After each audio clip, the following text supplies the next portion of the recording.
The other thing I noticed is we didn't really do any intro with this, so I don't know if we want to do that now and then like go back and like in the beginning, like plug it in. Yeah, exactly. Because I didn't know how to do an intro really. I like to learn some kung fu. I would love to peel this banana. All right, welcome everyone to the Peel This Banana podcast number 1. It's the first episode ever. Peeling bananas, putting it in places that you don't want to see. And with our first guest is Aaron Escobedo. He is the man. He is a legit engineer. He graduated college and everything. He didn't just study from some guy in an alley. He learned the real way. He's an engineer. He's an awesome friend. Everything that he talks about is interesting. And I'm so glad that I'm able to talk to him today.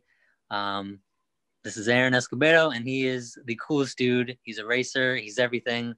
He's the coolest guy you're going to meet. Thanks. I appreciate it. Thanks for the interview.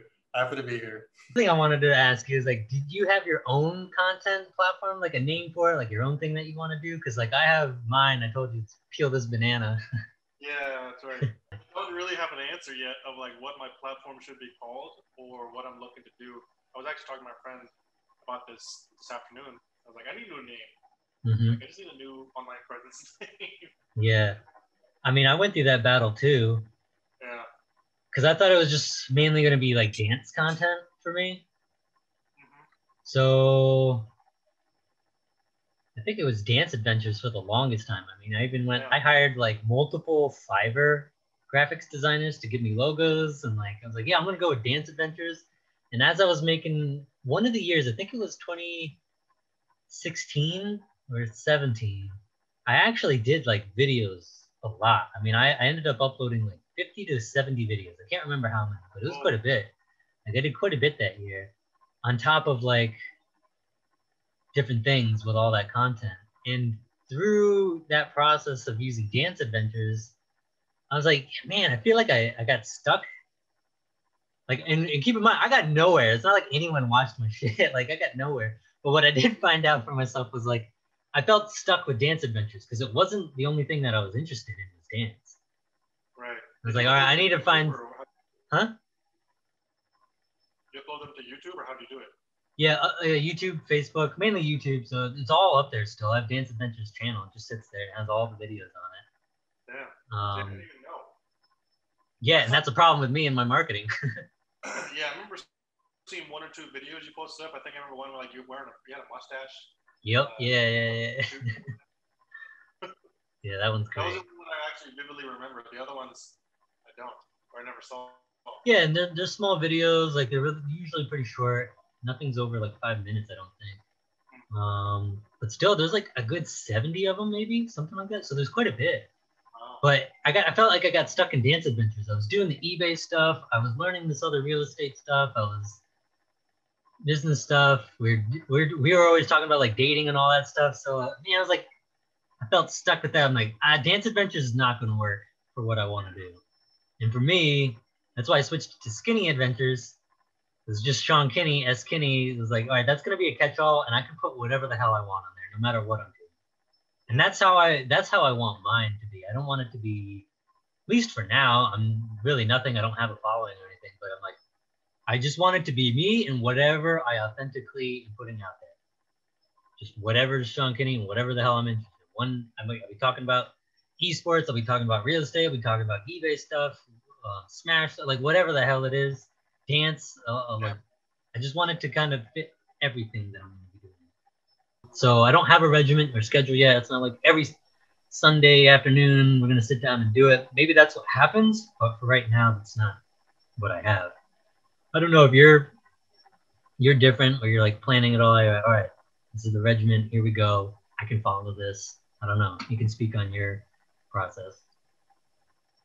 Yeah, I think that's a key point to bring up is that I think we're all a little bit different. And I wouldn't even say it's necessarily like my process, but the basic rundown, I think, of how I like to solve problems, which I say because that's inherently a human character trait. We just solve problems all the time.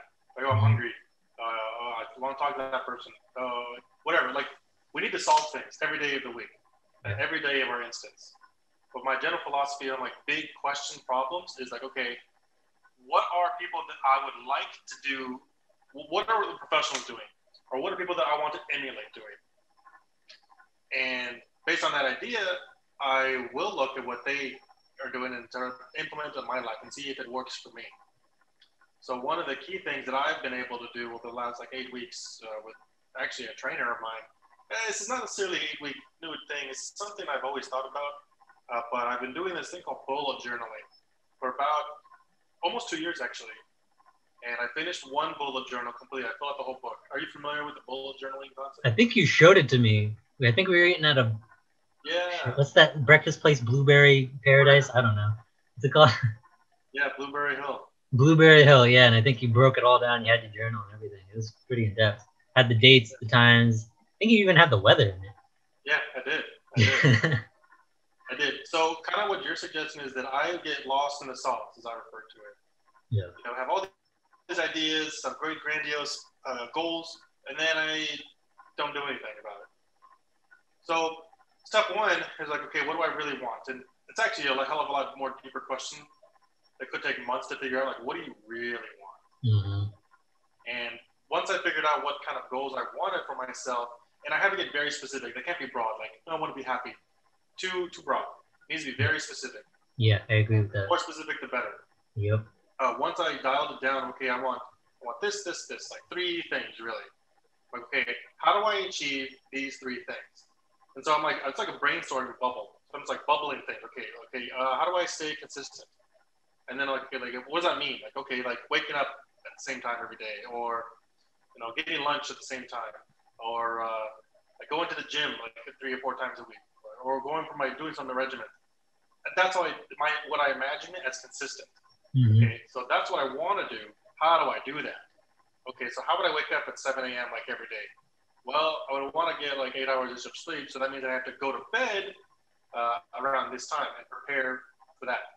So for me, writing it down and like putting all these links together dramatically simplified the big problem of like, fuck, I want to get consistent, or I want to like do things. Yeah. But writing it down was like a big help for me, and that's a system that I see other professionals do very well. Yeah, a lot of people do it. What about writing creates that for you? Because for me, I fucking hate writing. I'm not gonna write any of that shit down. Like I'll write a to-do list down just as like a mental chart and I'll go through, but it's like I'm so around the day that I like to sit there and be like, I need to follow the journal. Like I've tried it before and it doesn't stick. So I don't know. What does it start doing for you when you actually are you connected to writing itself and that's what like does something for you, or like how does it? Yeah, I think number one, it's part of like the consistent plan because of okay, I need to like fucking do this. Even if nothing comes out of it, I feel good. And my bias is that I feel like I have good handwriting, so I enjoy the art side of it. I connect a lot to like art. Okay. But it doesn't have to be at all. Like I've seen plenty of bullet journal styles where it's just like chicken scratch. But fundamentally, writing it down will make me not forget. I think that's the key point. And it'll like take all of this like bubbly of my head of what I'm thinking, like, oh, I want to do this.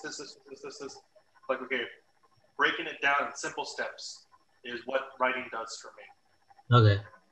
I guess that's kind of what it is. Is there like I feel like that's what it does for anyone, because I was thinking about what I just said, right? Like the journaling, I can't really be consistent with it. It doesn't seem to work for me.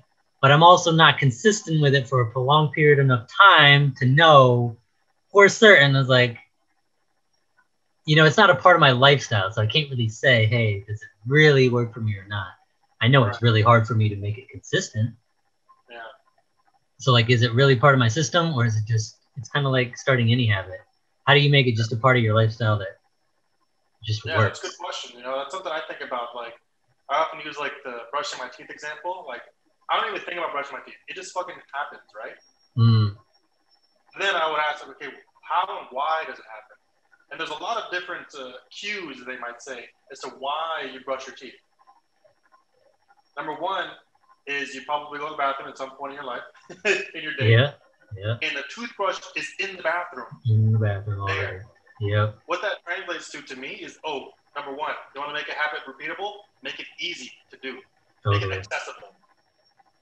So how would I put that for journaling? Well, put my journal in this place where I am going to see it every time. So right here, it's next to me in my workplace. So that's number one. Making it easy, making it accessible. Mm-hmm. Secondarily, is like, probably when you were a kid, brushing teeth was a chore. But like now it's not. It's just part of my routine. So brushing my teeth, it's easy and accessible. And it's part of like my winding down phase. Mm.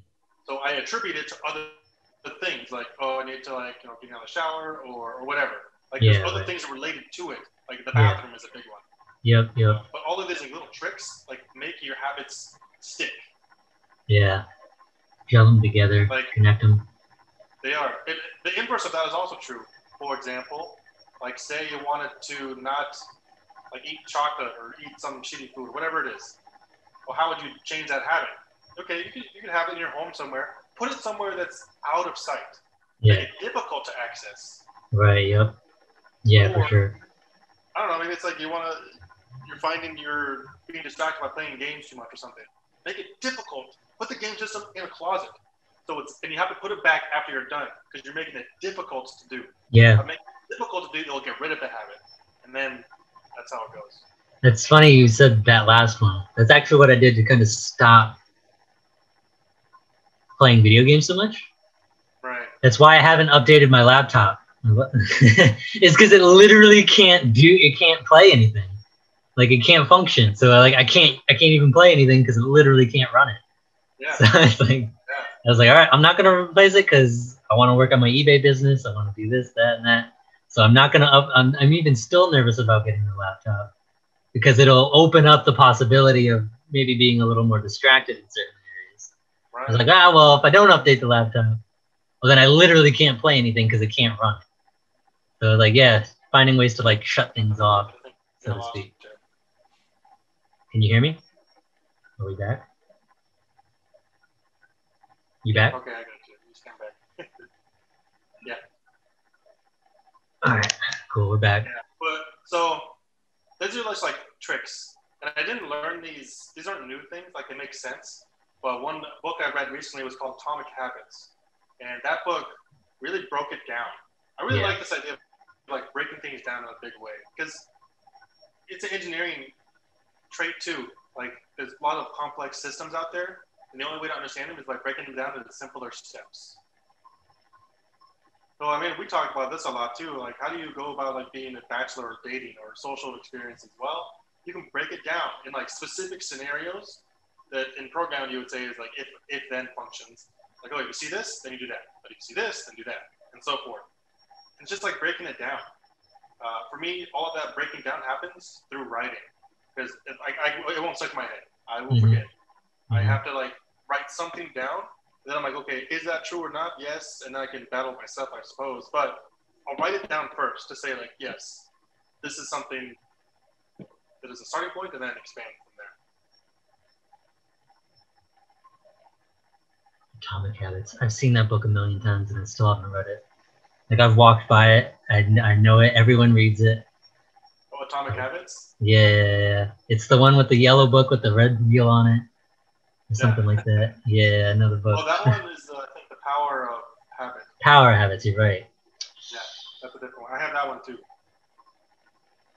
Okay. Has that helped you?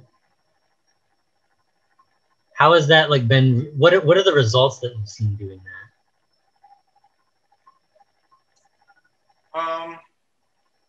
So when I think of results, I think of like tangible things like data.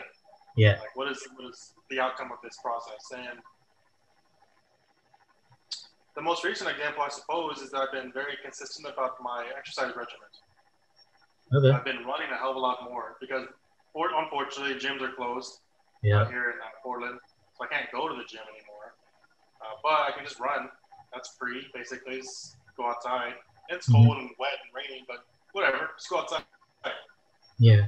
I've been tracking and measuring my runs, and by tracking the data in my journal, I can see improvements or like so forth. So getting more motivation to like keep that data going is working. And from a running perspective, I'm actually like just this week I hit a personal best of running a 10K in 56 minutes. So I'm looking to improve that down to 55 minutes in the future. But I wouldn't know if I didn't know where I started from. Yeah, right. It's awesome. Yeah. 55 minutes. Not a runner. Running That's is okay. like, It could be anything, right? yeah. Like, Well, I do it with like dancing, dance, anything you're doing, right? yeah. Just measure it, and then you'll know where the bar is, and then because you measured it, you can make adjustments appropriately. Okay. So what else is going on in your life, man? What's going on? Oh, well, I went to the store today. I went to the Nike store. Yeah. They had like a company discount. That was pretty nuts. It was funny. I was laughing to myself. I saw like there was a whole Jordan section, as there should be. Yeah. And they had, I swear to God, I took a picture of it. This jacket is straight 1992. Has like this like pink and purple like colors. Yeah. Like bright, very loud jacket. And I was like, dude, I swear, like fashion trends just fucking circle. It just all comes around again. Yep. Totally. I was like, dude, it's so funny to like see something like that again. I was like, now I'm 33. I remember seeing that when I was like 8. Yeah, like, right. That exact thing. And now it's popular again. I'm like, wow, how funny. Yeah, it always comes back. It always does. But outside of that, I just working. Like I said, doing this whole journaling thing, and ultimately, I'm trying to figure out how I want to jump into this more content creation world. Mm-hmm. I've been doing a bunch of research on it. I think I was talking about this last time, but it's a fascinating idea. And the more, to be honest, when I first thought about it, like probably even a couple weeks ago, I was like, okay, it's just like a bunch of kids, like being on in front of a video camera, and then they do it. But then after doing a little bit more research, I think that was a flawed thought process. I think what I have to understand and respect what it is that they are small business owners and operators. Yeah. By having a very entrepreneurial mindset, these people are running and owning small businesses. And by thinking of it in that way, that like changes a little bit of how I want to view it, I suppose. And Okay. I think that's a good starting point to think like, okay, this is not something I'm just not in front of a camera just making people laugh or people enjoying hanging out with me. No, it's like a business. And I'm selling myself. Mm-hmm. And I want to market myself. And I want to get, just as any other business does, become the best financial success any business wants to be. And thinking about that opens up a new possibilities. Now, maybe some don't think about that. Like, but I don't know. I think it's a lie. Like even every comedian, every artist out there puts in a tremendous amount of work to make their product the best it could be, or the best of what they want to represent. Mm-hmm. Even stuff like, I don't know, like in a weird philosophy, like a lot of 90s stuff, I felt was like, this attitude like, oh, fuck the world, like we don't care, we don't want to do anything. Like when I say that, I think of like a Nirvana, or of like giving off this image of like, you know, like, oh, we don't care. But that's total BS. Like, total BS. They put a tremendous amount of work into making the product sell and fit the narrative that they want. Right. So it's like a facade almost. Like, no, they are doing tremendous work. And that should be respectable. So how does that relate to you specifically? Like, what have you learned? Like, okay, this is how I got to change my mindset on this, and this. This is what I want to do. Yeah. Well, number one, it makes me think about, like, I think I put it in the group chat we were in. Of like, I was looking at Pokemon, for example. Pokemon puts about 10 to 12 hours of work every single day in order to make the content she does. And that's like really impressive. Even though she might be on stream 4 to 6 hours a day, obviously there's tons of work she goes outside of that to go above and beyond to make her brand what it is. Yeah. And good for her, she knows she's a very successful person because of it. So when I see and hear something like that, it just makes me realize like, no, I can't just be lazy. Life doesn't happen on its own. I need to work for anything I really want to get for. And the big question is, do I want to work 10, 12 hours a day to achieve my goals with it? And that's a continuous battle. I get myself a day job, and I'll put in, you know, my 8 hours-ish of day job work. And then like, okay, do I want to put in another 4 or 5 hours of additional work in a passion? And I still battle myself with that. I guess what would the work be? You're trying to like video editing and recording and planning the content and creative ideas, coming up with stuff. Okay. The hustle never sleeps, that's for sure. The what? The hustle never sleeps. Yeah, right. Yeah, it doesn't. Trust me, I know that. Yeah, but then I say to myself, well, am I doing those things? And the answer, to be honest, right now is no. Like, I'll play games for a couple hours, or I'll come up with something to like waste my time, basically. And it makes me more conscious of the fact that like I am wasting my time. I'm not doing things I want to do. So I think for me, that's probably the big takeaway. This makes me realize like, oh, fuck, I'm wasting my life away doing not things I want to do. So what is it that you do want to do? Ooh, so another big question.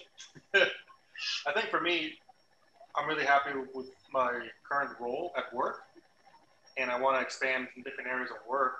But I want to get my racing series back up. My car is still not running yet, so I need to get that running. And then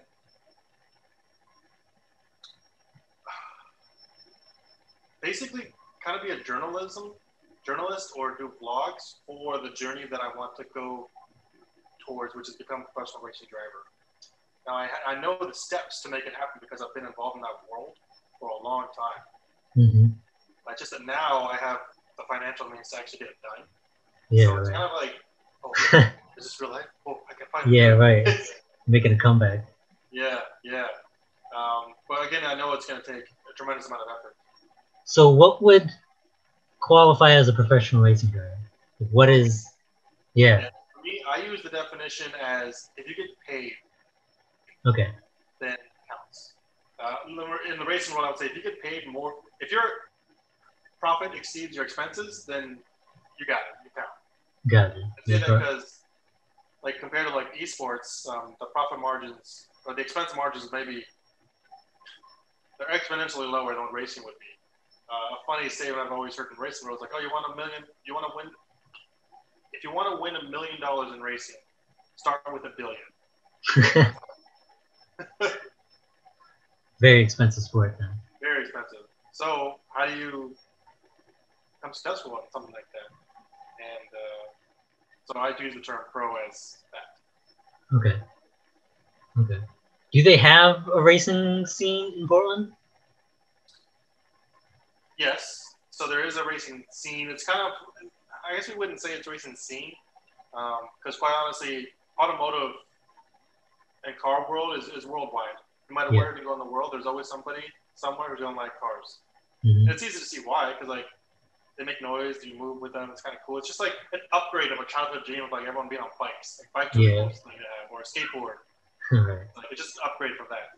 Right. You want to like make your skateboard or bike faster or cooler or whatever, and it's just the adult version of that. And no matter where you go in the world, there's always car people around. So do you plan on? Well, I guess the first step would just be getting your car running, right? Right. So what's left to do with your car? Well, for those that don't know, you can tell us a little bit about like your car and like what it is and the history behind it. Yeah. So I actually have a YouTube channel. I started doing this summer, primarily because it was another goal of mine. I wanted to make content, and that was actually a big stepping stone for me. Like, right, we're gonna do this, and I started rebuilding my motor. Now I've actually had this car, which is an FC 3S, is the chassis, but it's a second generation Mazda RX-7. Mine is technically a 1990 model. Turbo 2 is the trim level, as I would say, but it is the drifting car, and it's specifically built to participate in Formula Drift events. Now, I've been drifting for about 2004, for like 16 years. So a very long time. I opted to go back to school about 2010. And so my last drift competition was actually in 2014. Yeah, 2014. And basically, from time going to school, I couldn't afford to like do any drifting activity. It was just too taxing financially, and like I needed to study and do stuff. I was in school for 10 years because I'm an idiot. But hey, you got it done, man. Yeah, I did. But I've held on to that car the whole time, and now I'm in a position where I can finally get it running and get back in the game. So that's the main goal with that. But admittedly, that's a stepping stone because that's not really the true goal. I don't really want to. I wouldn't say I want to be a professional drifter anymore. Now I want to use that vehicle as kind of a marketing term, I guess, or a marketing niche to say like, hey, I actually like actual racing, but I have this vehicle that could race, but I want to do the form of racing I want to do is something called like open wheel. If you look at like Formula cars or Indy racing cars, that's what they look like. There's no fender. It's just an open wheel. Okay. Or single-seater thing. And I want to be able to use the RX-7 as like a marketing tool to help get me there. Get into open wheel. Yeah. So what's the difference like between these types of cars and the type of racing, open wheel versus your drifting? Yeah. So drifting is not necessarily racing. I like to think of it as like either boxing or figure skating. Both of those, boxing and figure skating, are both Olympic sports. So there's no doubt like it's a sport, but in boxing and figure skating, they're both judged sports. Uh-huh. In boxing, you can easily say like someone would win if they got a knockout. So like easy way. Boom. Yep. Figure skating, you could say someone easily won if like the other person like fell or something or like didn't perform a trick. Yeah. But oftentimes it does come down to the judges who decide who comes out on top of these sports. Mm-hmm. And drifting is the same way. So it's not necessarily racing, because racing is like a timed event. Yeah. But drifting is a judged sport. And there's various judged criteria in order to determine who would win and who doesn't. But because it's ultimately going to be a judged sport, I just don't find as much. Interesting. I didn't know that. I thought it was timed. I thought, you had a certain course and it was all like time attack kind of stuff. I didn't know it was judged. Yeah. On professional level, it's a judged sport. Wow, really? So what are they judging? Just like the smoothness of the turns and... Yeah, so they have three big criteria they're looking for. Number one, they look at the entry speed, so how fast did you enter the corner, so speed's a part of it. Uh-huh. Number two, they look at the angle of which you're able, so from a drift perspective, like the angle, how much tire angle you're able to get. And then the third one is they set up a racing line that they want you to follow. They do that by setting up, like, well, you need to hit this cone or this cone, have the front end of your car hit this cone, the back end of your car hit this cone in a certain path, right? Yep. The third criteria is, did you hit all the cones they wanted you to? Those are the three big criteria. The fourth one is kind of a bonus. It's not necessarily it's not part of the curriculum, but it kind of goes into all three, which is style. And style is a little bit subjective. Of like, oh, did you look cool doing it? Yeah, right. That's basically the four criteria. It's three big ones, but then the fourth one's like bonus. Gotcha. Wow, interesting. See, I didn't know drifting was judged like that. I thought there was always like a time aspect to it. So you... So, yeah, because inherently drifting actually is not fast. Okay. It looks cool, but it's not the fastest way to go around a corner. Gotcha, right. Now there's certain stipulations where it may be quick, specifically like low traction, so like a snow or dirt. Gotcha. Okay. Or just like a shitty road. But on a racetrack, that's not the case. Racetracks are very well prepared to have good conditions. Mm-hmm. So on a racetrack, drifting is not the fastest way. Gotcha. And so with open wheel, you would now be going into timed events where it's way more objective, fastest time wins. Basically, yeah. Kind of pure racing. Are you racing with other cars on the track at the same time, or is it all timed? Yeah. So I use by the way, I use the term racing as a definition, which is against others. Okay. So for me, a race is, if you're not racing with other people, it's not a race. Right. Now, another thing you're referring to is like time attack, which is a totally legitimate thing in its own right, but time attack is a different form. Gotcha. Part of the racing dogfight, as you will, is the beauty of like how two people go at it, Gotcha. trying to get all the speed they can and beat each other at the same time. Right, and the interplay of like, what's it called when someone's behind someone? Like, yeah. Just like, we play fighting games like Smash and stuff. Same game, right? little things in there. We're looking for habits. We're like, oh, we know frame data. And racing follows the exact same thing. It's a chess game. It happens, instantly, so fast, but I'm looking to see where I can take advantage of the person. So do you have a story of that happening? Like where that chess game is being played out when you're on the track? All the time. Like every race has its own unique story for sure. Do you have one that like sticks in your head? Like, damn, dude, I was ahead of that person, I was behind that person, and these are the little plays that were happening.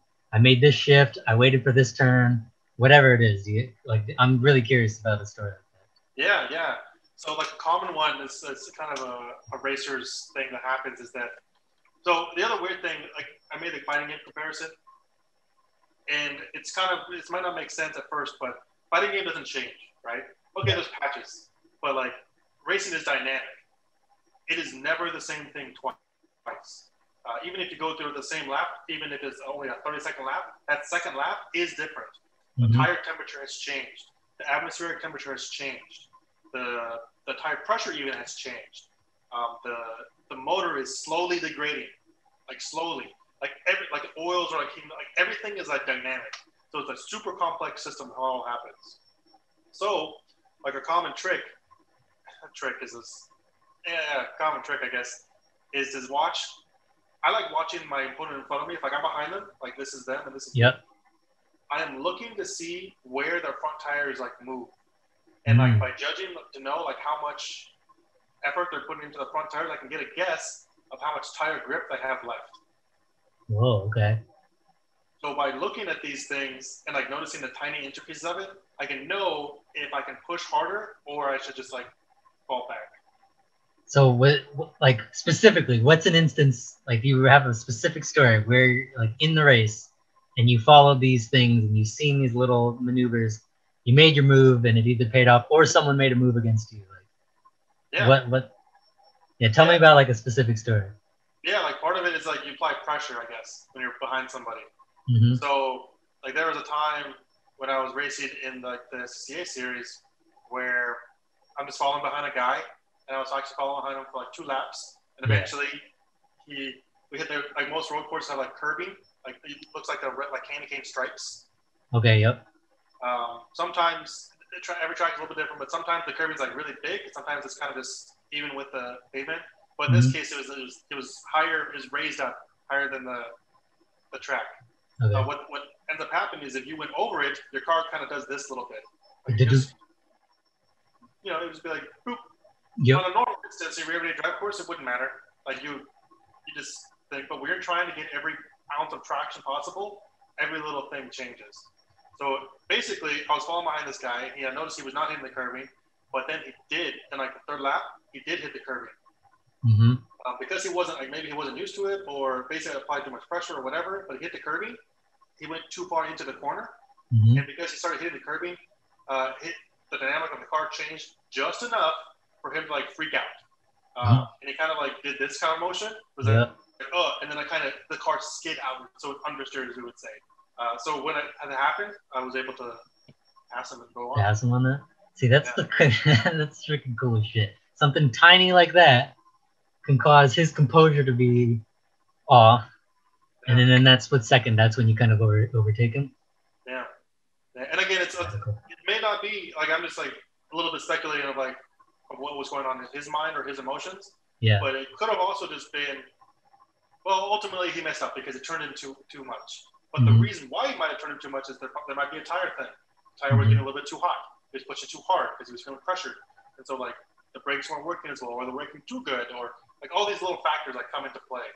And part of winning a racing driver is to understand all of these things and make adjustments accordingly.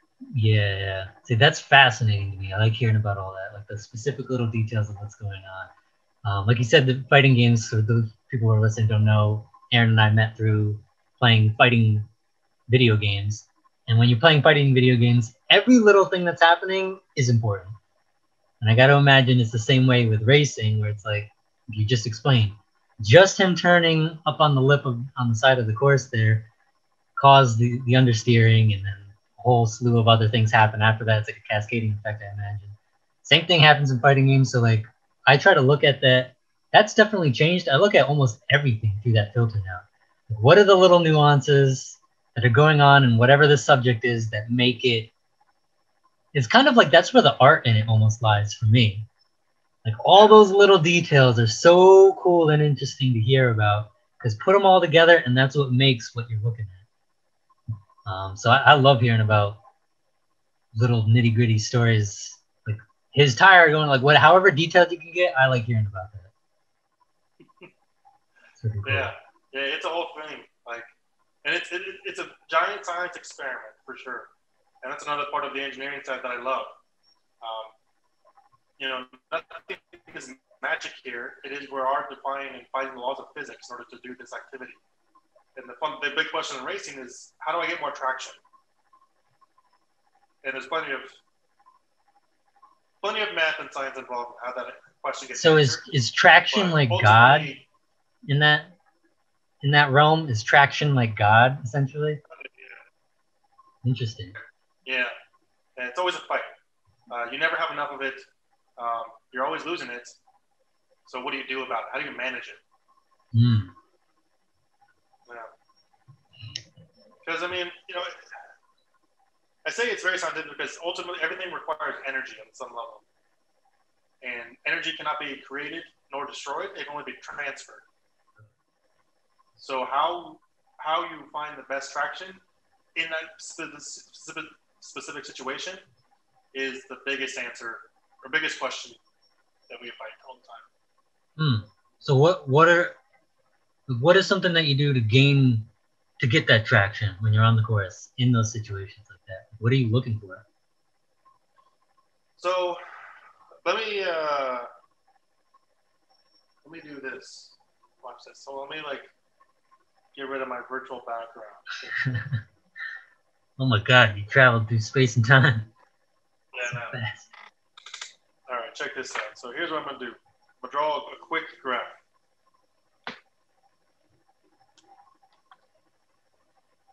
Okay, so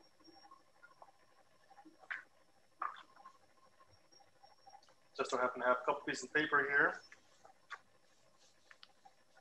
All right, so I got a piece of paper. I'm gonna draw a graph,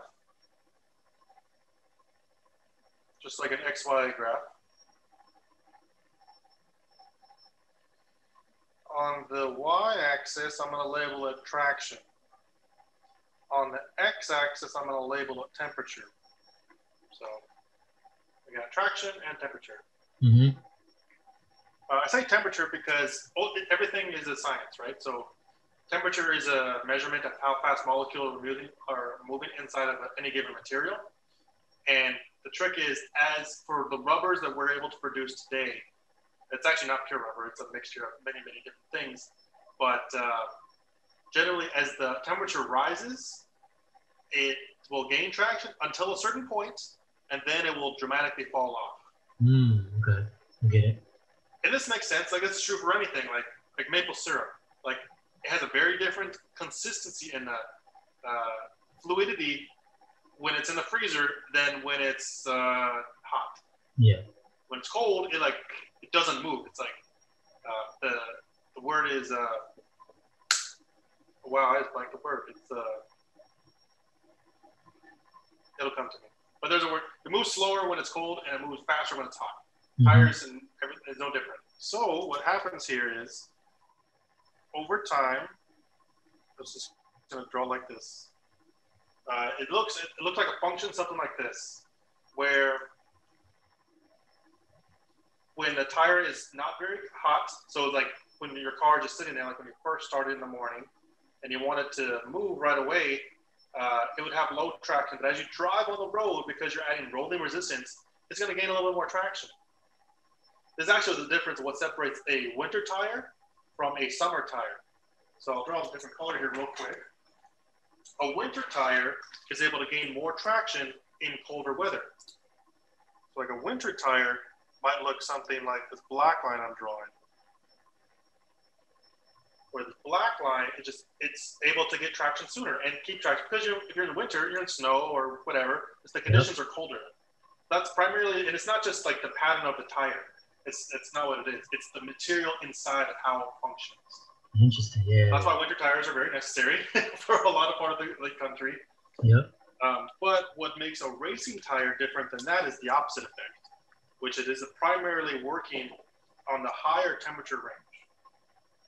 Let's try and get the color again. So I got some red here. A racing tire might look something like this red thing I'm drawing over here. So now the racing tire is red one, where it takes a while to speed up, but then it's even more traction than the winter tire or the regular tire. There's just more of it available, but only in a specific range. Like this temperature range is where the tire needs to be at all times. If it's outside that range, it's going to be shit, or it's going to be too hot. Wow. And you can change how and where the temperature tire is by your driving style. Braking more aggressively, using the throttle more aggressively, being smoother can dictate whether it warms up or cools down. Wow. So, and this is disregarding the fact that a tire deteriorates over time. The deterioration rate they refer to as the compound either softness is what they say. If it deteriorates very, very quickly, there are tires that will be completely toast after one lap of a racetrack. Wow. They refer to as super soft tires.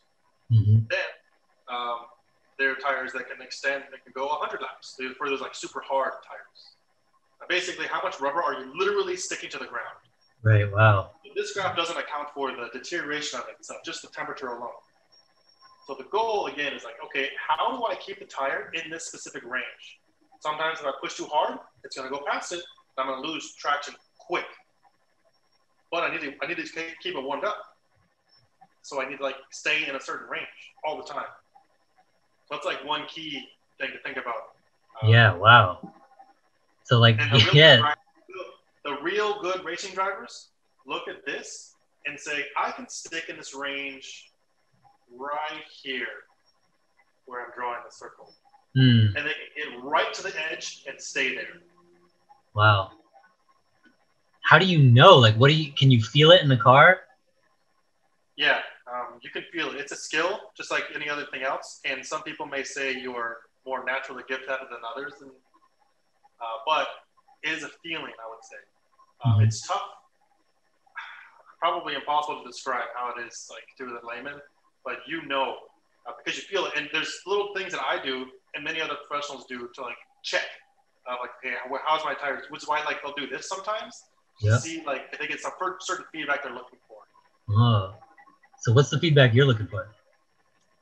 My big question when I'm racing is okay, what are my front tires doing? Because the front tires are the only ones that turn the car. The rear tires don't turn.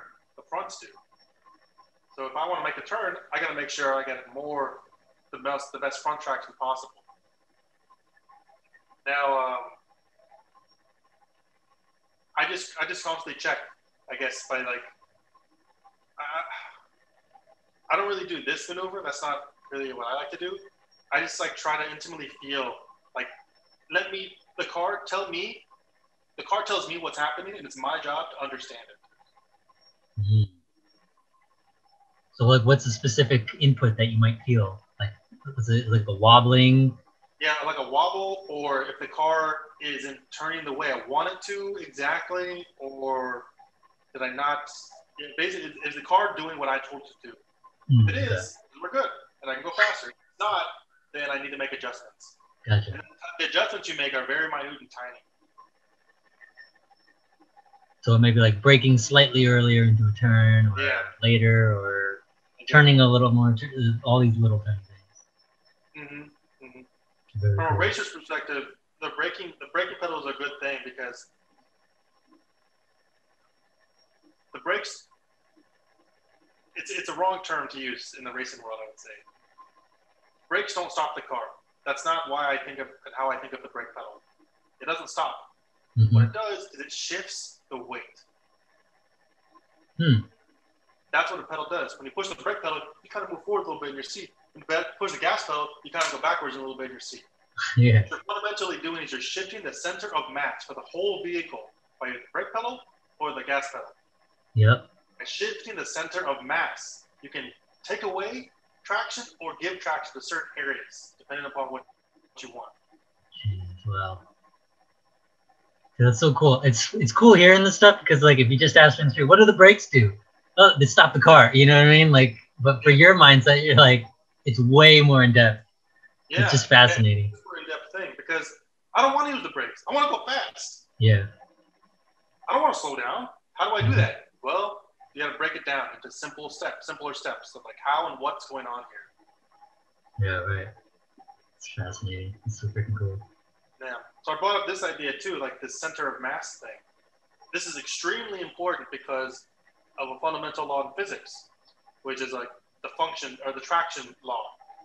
Traction, generally speaking, and I'm not going to go into super because this is like PhD level worthy activity if you want to dive deep on this idea. But basically, traction itself is a function of two variables. The first variable is called the coefficient of friction. Now, what that means is what is the friction amount between two bodies? So, like my hands, my hands rub against each other is one coefficient of friction. It's one type. Another type would be if I rub my hands against the book. That's a different type of friction. Like the book is smoother than my hand. So this book has less traction than my fellow hand does. So in the racing world, the coefficient of friction is the rubber and the road. Now, as you might imagine, when you're on the track, actually driving, you can't change that. Like, that's just there. The rubber is meeting the road all the time. Which is what the second function of traction is very important, which is mass. If you want more traction, you have to add more mass. That's the only way to do it. So how would you add mass when you're on the track? Aha. Using the brake pedal shifts the center of mass to the front. Yep. That's allowing you to get more front traction, meaning you can turn more. Using the gas pedal shifts the center of mass to the rear, and you'll get more rear traction. So the inverse. So this is how I think of it. I don't think of it as like I'm accelerating or I'm braking. I'm thinking of where's the mass going? Right.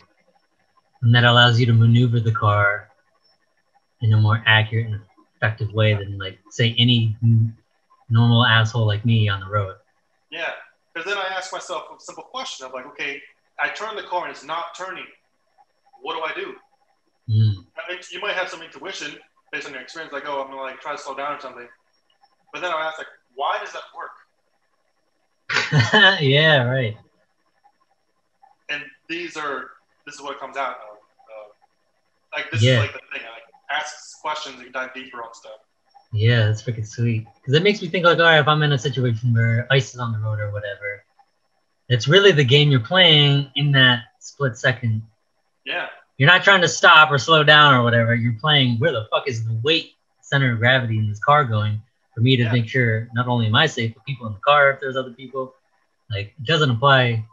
Like, I'm listening to the racing stuff, but I'm like, shit, this applies to everyone driving. That's what it is. We're using the same damn mechanism. Exactly. We all have a car, all getting around. Which is something that happens. There's a phase of it when you start racing. You're like, wow, the average everyday driver is scary as hell. Yes. Like 60 is like fast.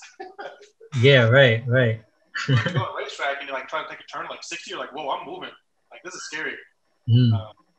But average everyday people just don't even think about it. Yeah, they're using their phones and shit, picking their nose, whatever it is. Yeah, which is why, interestingly enough, the level of fatalities and level of accidents throughout the entire operation of all automotive things have never gone down, despite the tremendous amount of safety technologies that have come out over the decades and decades. Is that real? That's real. People still die. The rate at which people die, like per number of vehicles on the road, has pretty much always been the same. That's freaking bonkers. Really, with all of the safety. I mean, there was a time when we didn't have seatbelts, and you're telling me from that point. Things, but there were way less cars back then too. Right. So that's why I say it accounted for, like, as cars have increased, like. But you'd still think those safety measures would affect the rate. But the fact that it's not, that's an insane statistic. Yeah, I've never heard that. That's actually bonkers. That's hard to even understand, really. Yeah. Now, that doesn't mean to say that safety features are not doing their job. Of course right. Especially as the number of cars have increased. Their seatbelts and safety features like ABS or traction control have definitely saved lives in situations, for sure. Right. When would you say that it's actually stopped the rate from increasing? as opposed to just like we're expecting the safety measures to decrease the rate, but really it's been just like we're keeping the rate the same, and that's really hard to do. Yeah, it has not increased dramatically, I would say. It's been kept the same. Well, that's good, because you imagine if it was increasing, Jesus Christ, you'd never go on the road. And that's the future, like, within our timeline, we're going to have autonomous vehicles. Yeah, I can't wait for that, to be honest. I literally can't wait. That's my... when that invention finally gets solidified and gets pushed out, that's going to be my favorite fucking invention, because I hate driving. I hate normal driving. Yeah. And then, there's lots of arguments, but I'm definitely on the train of a computer will be better than a human being every day of the week. Yep. And you're able to do calculations and perform functions faster than you ever could. No, it gives us time. Like, literally the designs of the cars can change to fit. Right? If you have to do a 2-hour commute somewhere, but you're not driving the whole time, that's 2 hours of stuff you could be doing. Exactly. So coming on the seats, I don't know what you're going to do in there, but you're doing something else other than... Yeah, and maybe they won't even be seats. Maybe you can just you can have your office on the go. Yeah, right. It's just like a lounge area. It's like stuff all there. I agree with that. I think that's what it was. TVs everywhere. I mean, Pimp My Ride was ahead of its time. That's exactly what everything will be. Just TVs everywhere. Yeah. So it's gonna be. I'm excited for that though. I'm sad that I haven't put money into Tesla. If you think about the opportunities I've missed in investment wise, I'm like, shit, missed that train. Yeah, I think that's the story for all investments though, is that the best time to invest was yesterday. Yeah, right. Yeah, the best time was yesterday for sure.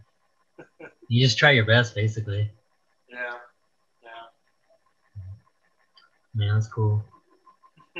Oh, what topic you want to talk about now? I don't know. Like, honestly, I think that whole race car thing, I enjoyed that immensely. So, like, take that as, like, a chunk out of the block of whatever the hell we're doing here. I mean, that's cool, in my opinion. I think it's just neat. Yeah, I'm into it. Like I said, I want to be able to share stuff, and I'm still coming up with ideas of, like, stuff I want to share. Oddly enough, I was just thinking of this. I think about it all the time, to be honest. But one thing I think I might start doing on Twitch, my friend actually called me last week. He's like, yeah, I streamed, like, when I'm studying sometimes, like, you stream yourself studying? Like, yeah, man. Like, it kind of keeps me in check. Like people watching, like, the feeling of having someone watch me do work. It's like a weird, it's like an accountability thing. But, like, and there's very low views, but I was like, okay, that's a cool idea, actually. I can see that. It related to, like, being in a coffee shop, because you can't do that anymore right now, at least. Like, you just can't go to a coffee shop. Yeah. Like, but it's kind of like that, where, if I'm in a coffee shop, I would feel more productive because there's, like, people around me also doing work or whatever they're doing, and I feel like I want to get stuff done. Right, you kind of tapped into a social energy. It's like, okay, I'm gonna not just sit around. Like, I'm gonna move. Yeah, I agree. It's the power of it. So I want to take that, I guess, idea to the next level. It's like, okay, what if I, like, streamed myself doing the bullet journaling, and then I could talk about it as I go, or just whatever, just hang out basically with friends. That might be a very easy entry level idea. Yeah, I agree. I think it's all cool, and that's the thing is, like, I don't know if you do this, but you like judge the content you're making, like, how good is it?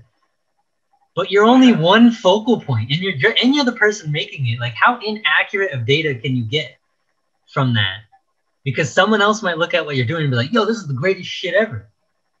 But you'd have no idea because you're like, oh, no, that's bad. It's not good enough. It looks this way or whatever. So, like, yeah, who knows? Like, imagine if you vlogged, like, with a camera screen just looking at your hands and you doing the bullet journaling. And you just did that for, like, a year straight. And you had, like, 365 vlogs of that. And you just put it out every day. So who the fuck knows where that goes? Maybe, like, 1,000 people are just into watching you do the journal. And now you have, like, a little community that just likes watching you. There's been weirder shit that happens online. So you can't tell me this can't happen. This is a lot weirder shit than just, like, people watching someone do a journal. Yeah. Like, here, I'll just show you, like, mine, like, some of my recent stuff. Like, this is a big one. It's like, you know, I like my handwriting, I guess. Roadmap. Yeah, no, it looks cool. Thinking about stuff. I'm like, It's organized. yeah. And then, you know, I do more, like, randoms, like, whatever. Still do writings and stuff. Yeah, that's But pretty sweet. maybe you're right. I think this is a good, just something to get on the table. And that's why I did this. Like, do just something. I don't care. Lower the fucking bar. Just do something and then put it out and make it easy. And being consistent with the low bar will inevitably raise the bar because, like you said, it all goes back to the habit stuff. Like, it's just consistent now. It's what you're doing.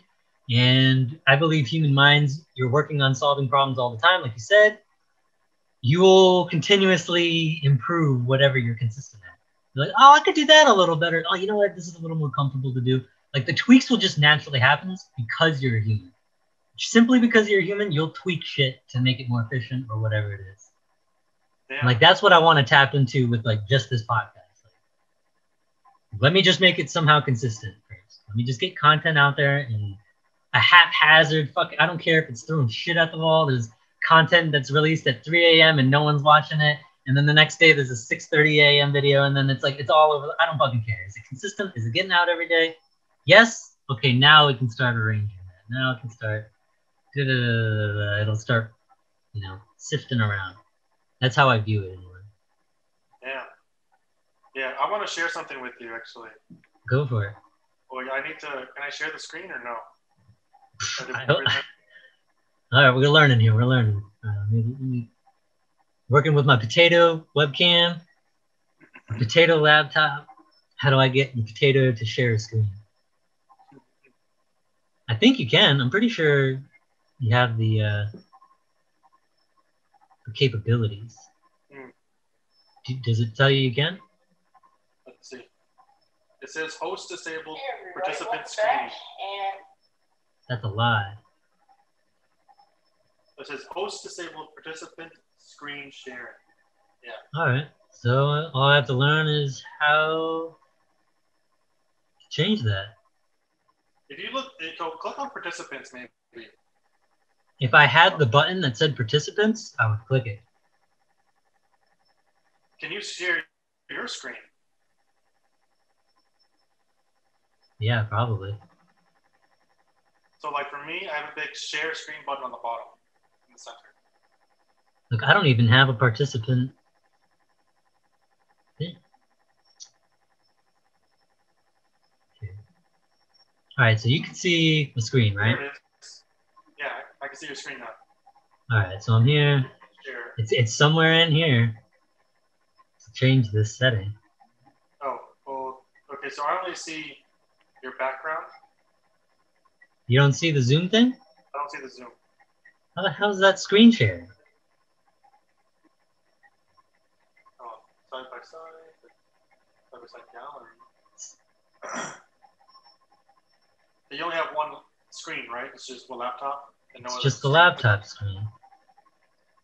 Can you click the zoom icon on the bottom? This one? That one, yeah. Meeting controls. That's what I'm looking at right now. Oh, so like I don't see the meeting controls on my end. All right. So I'm gonna try this. This might screw up the whole thing, but I'm gonna make you the host. Okay. Yeah. Now, if you're the host, can you do it? I can. That simple? Sweet. I don't know how to change the thing to it, but. Perfect. All right, there we go. All right. So I'm sharing the screen, right? Gotcha. I'm seeing the screen. Share. Okay. So I've been telling you, I've been looking into a couple of different ideas of content. Number one, I want you to take a look at this. This is solo overnight camping. It has literally 17.3 million views. Yeah, that's crazy. Yo, this video has nothing. This guy is probably like. I like how it's 70 subscriber special. What? Look, thank you for 70 subscribers. He made this when there were 70 people following this guy, and this kid. Ultimately, what I'm asking here is like, what's the secret sauce to become popular on the internet? Well, secret sauce that I think marketers have not figured out still to this day, and maybe it's random, but every once in a while, something just randomly like gets popular for various reasons, and it just explodes. Solo overnight camping in a blizzard. I think it just sounds exciting, you know? Sounds sexy. It sounds like a movie. I don't know, but this kid has like, he's just like going through his camp. He's like 15 years old. He's just like nothing going on. And he's like in a blizzard. And he's like sleeping. Didn't even show his eating, but like, here he is. It's like, hey, look at me. This is my sleeping thing. And like 17 minutes of this video that has 16 minutes of video that has 17.3 million views. I'm like, what? That's crazy. This kid is making like probably like 15K a month off of this video. 17 million? You think so? Probably. I don't know. That's a lot. Everyone has a look. How you make money off of these? It's like there's a number that gets associated with like how much people watch the video and stuff. Everybody's numbers a little bit different, but if you're getting like 1 million views a video, you're getting like 2K a video for sure. Really? Yeah.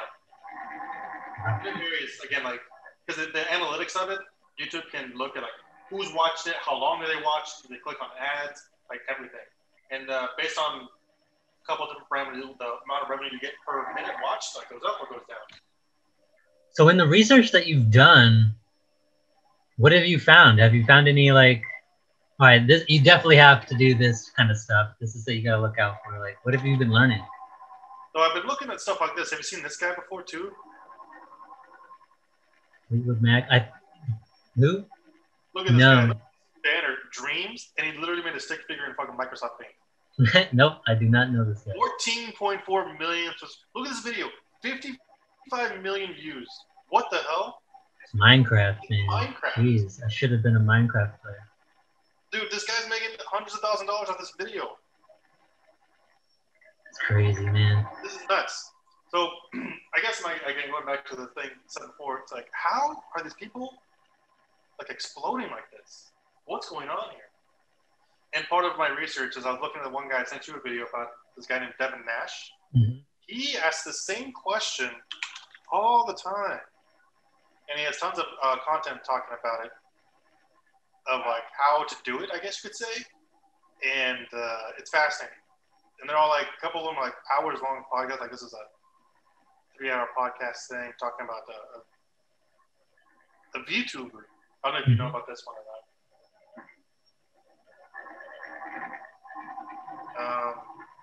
But yeah, it's interesting to say the least. Internet culture is something I feel no one's really figured out yet. Yeah, there's a lot of stuff going on. Yeah, but there is trends. Like there was one video I think I sent you where the guy he interviewed owns like 40 different YouTube channels, and he's figured out, I guess you could say, a lot of the patterns that can replicate big views on YouTube, so it can make money off of them. Some of the stuff like consistency, making videos like more than 10 minutes, the banner types, like how you draw these banners. The thumbnails? Big deal. Yeah, like the icon things or whatever. Yep. That's a big deal. Is it? Yeah, it's a really big deal. I mean, I kind of just, like, what he's creating with his banners is kind of typically what I do. I just copy it anytime I make one. I think it's the best way is, like, basically look at people who are successful and emulate it. And just do it, yeah. I just like, oh, how do I make that? Yeah, I learned how to make them off YouTube. Yeah. Interesting. But yeah, he has a very interesting long-form podcast to talk about all this stuff. And I love it. So has there been any, like, what's been the biggest thing you've learned through your research? I think I mentioned that before, but I was saying, like, just really respecting that this is a business. Mm-hmm. And treating it as such is like a requirement. I like this guy too. Do you know him? The Graham Stephan Show? Yeah, I know who Graham Stephan is. Yeah, my other friend who actually has like 5,000-6,000 subscribers on his YouTube channel. He puts stuff out every day. He's very regimented. He pre-made content, and it's good for like a whole year. So it just gets released. He doesn't have to like film anything. Yeah. And he's doing big things. He does webinars every week now. Like, that's cool dude. His name's Nate. Yeah. This is a good one because, like, so basically I didn't want to do that. But like basically he's like, all right, tell me about let's investigate Pokemon and everything she does and like how she does it. Which is like a perfect case. Like, okay, I want to know how to become like Pokemon, basically. Maybe not that level or whatever, but like, you know, she's a prime example of like a very successful small business content creator. Yeah, right. And even if you had like 15% of her success today, you'd be living off a good income, right? Yeah. And I already have like, again, a pretty good job. So right. like, monetarily wise, it's not my goal, but I think for me, my big push towards it is number one, I have a lot of topics I would like to talk about, and I feel like I can bring a lot to the table on various different avenues. Kind of what you said is like, I don't want to stick to like gaming or racing even. You're talking about relationships, science everything in a big way, just general life lessons. I love that shit. And I want to be able to give feedback and go do like big long form podcasts like Joe Rogan does. That'd be like the big goal, I guess, for me. I think Joe Rogan is like the pinnacle of, that's the peak. Totally. Of it. I don't know if you know how much stuff he's got, but 10 million subscribers. I love his stuff. What's crazy is his 10 million, I think if you only look back to what it was maybe a year or 2 ago, I mean, that number was a lot smaller. So it's like 2x, 3x since only like a year or two ago. Yeah. And what's crazy is, again, so he pulled in, look at this, 8 million views on like one of these videos, like 11 million views, 15 million. Like, this is standing for him. And what I love about it is, I haven't watched all of these for sure. You know, I can see some like I watched. Yeah, right. But the authenticity of just having a long form podcast with people that are really interesting and very successful on various different fields, that's what I find the most interesting. I agree. He has Neil deGrasse Tyson one day, and then it's fucking Kanye West the next day. Like two very different people from very different fields, but they're both experts and like the best, one of the best in their field. It's like, wow, like what a great way to put stuff together. I agree. It's super awesome. Yeah. And it's super fun. What? Like, it's just so, it's great. Not only that, I feel like it, I don't know, it serves the world in like a bigger purpose, so to speak, I think. Just hearing conversations. You learn more than you think you're learning, and you're seeing more than you think you're seeing. You know, subconsciously, things are happening without you recognizing it. So, like, I already feel like watching because I watch a shit ton of Joe Rogan. I watch a shit ton of people in general, like, watch a shit ton of people that I respect and stuff, but I'll explore. Like, all right, how's this person talking? What do I like about how they speak? I've definitely improved in communication, relationships, everything just by watching other people have conversations. 100%. And then there's Ludwig. I know. So, like, what was his? So he has 1 million subscribers now. What was his number like? Say even 3 months ago, or half a year ago. So let's look back in the histories of Ludwig's. Taking a dive. Okay, 6 months ago, still getting like about the same views. Okay, almost 1 million there.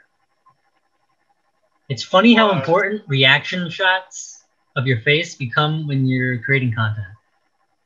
Yeah, it's weird.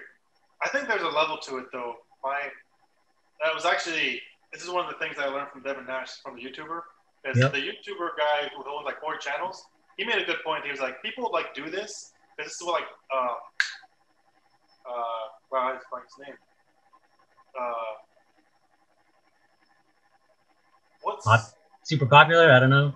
Super popular YouTuber, like typically aimed at like teenagers, like gamer, the games and stuff, or what? He's just he's just like a wild, loud. Logan Paul. Yeah, that's him. Man, I'm good. But basically, Logan Paul made this the style, which is you put your face on the picture, on the thumbnail, and then like whatever he's doing. Yep. But that may not be the way to do it unless you are as big as Logan Paul or going towards that. Like to me, like I have like 150 subscribers or something, 120. Yep. So I put my face on the thumbnail, doesn't do anything for anybody because they don't know who I I am. wonder if putting your butthole on there, that'll do. Maybe I'll test it. Everything has to be field tested. Okay. You're gonna be like, what the hell is that? Okay, so look, so we're all the way back 5 years ago. He put his MVG Smash related content, Smash content. Look, look at Scar on this thumbnail. This is probably before he even could put thumbnails on the video. That's so funny. Yeah, 5 years ago. That's Yeah. hilarious. Oh yeah, that wasn't a thing. That's right. You couldn't put thumbnails on the video. And was that wow, I just blanked his name. It looks like this one got a bunch. Okay, 340K. That's a big one. Because I think he started streaming about a year ago now. Okay. And then he would do stuff like this, I guess.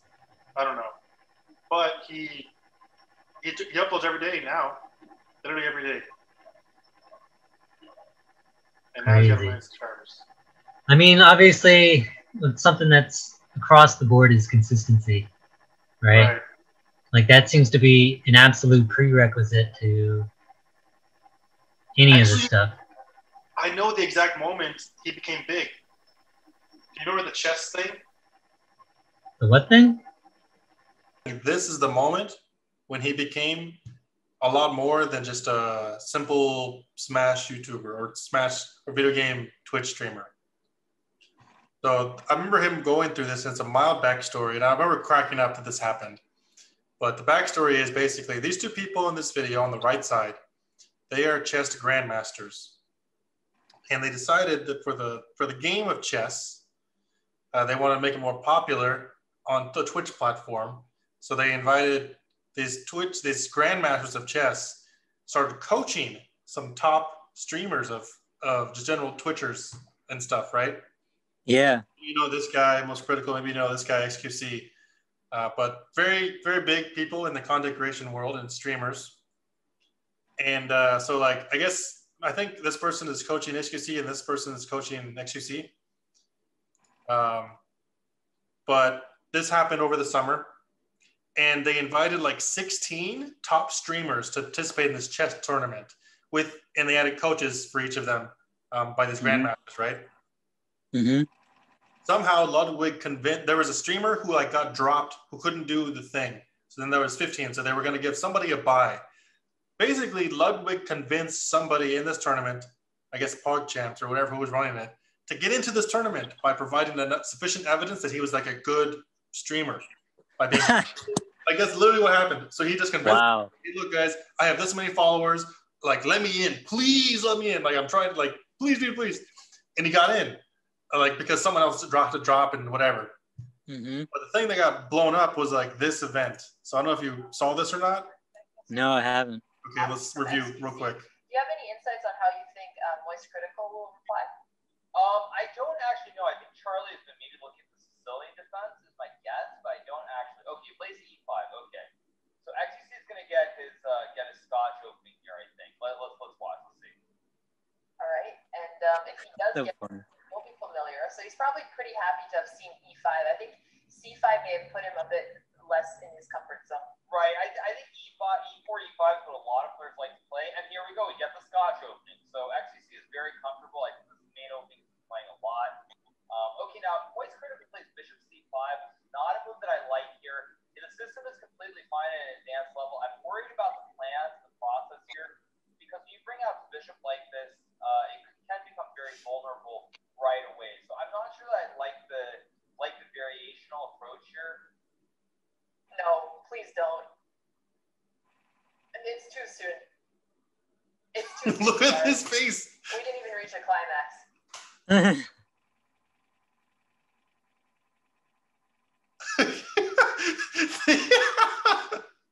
So it was a checkmate. So it was he checkmated him in like 6 moves. And look at this guy. It would be fun to see a checkmate in 4 earlier. I was joking. It wasn't real. So this like moment like exploded, right? And look at this, at 6 million views. And I watched this guy's like afterwards. He's like, "Oh, I speed ran the chess competition." And I was like, "Dude, that's super funny." But like this one would like exploded the tournament's popularity because this guy like just destroyed the other guy in like 4 moves. Yeah.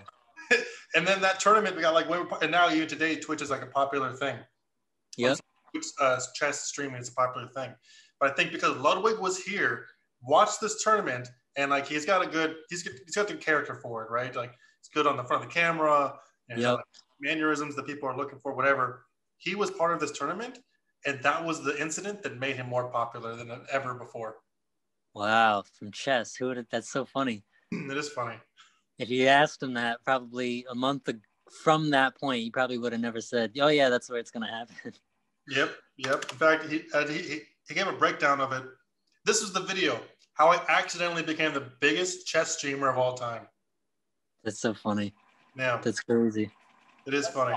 And it's a 40-minute video, but basically he says like, which is true, for a short period of time, he had like 78,000 viewers on his like chess match. Wow. Because of this incident. And like, it was just hilarious, I guess, but like to think like, wow. He literally became the most watched chess player of all time in like the matter of a month. And it wasn't just, but that exploded him in popularity and other things. Yeah, right. But what's funny is that probably made you feel this way too. Like, Logan was a smasher, dude. Like he's one of us. Like, he's just a smash commentator. Like, imagine if like TK Breezy just fucking like blew up or something, or something. It's like, dude, this guy just plays Smash, and like he just was into Smash. So it's like, he's one of us. He's one of us. So for me, I like view it. I'm like, oh, everything's doable. Everything's doable. Yeah, it's so interesting, man. What people do, what they release. Yeah. And I'm looking at the titles and the thumbnails, looking at the details in it. Crazy. This guy, yeah, like watch here. Let's look at. No, my thing freeze. Oh yeah. I was telling you, the way he described it was pretty funny. But this is going to be from the guy actually. Why is it lagging? Maybe I'm just running. So those chess grandmasters coached them for months prior to this tournament. For months? Yeah. I'm thinking like, oh, they got like 2 days of coaching. No. Like they got a lot of coaching before. Wow, really? That's freaking hilarious. And he loses in 6 moves. Yeah, I know. That's why it's so funny. That's freaking hilarious. Maybe this is the audio from his side. Nope. Okay, maybe not. But there's a video where he talks about it. I think That's so funny. It is super funny.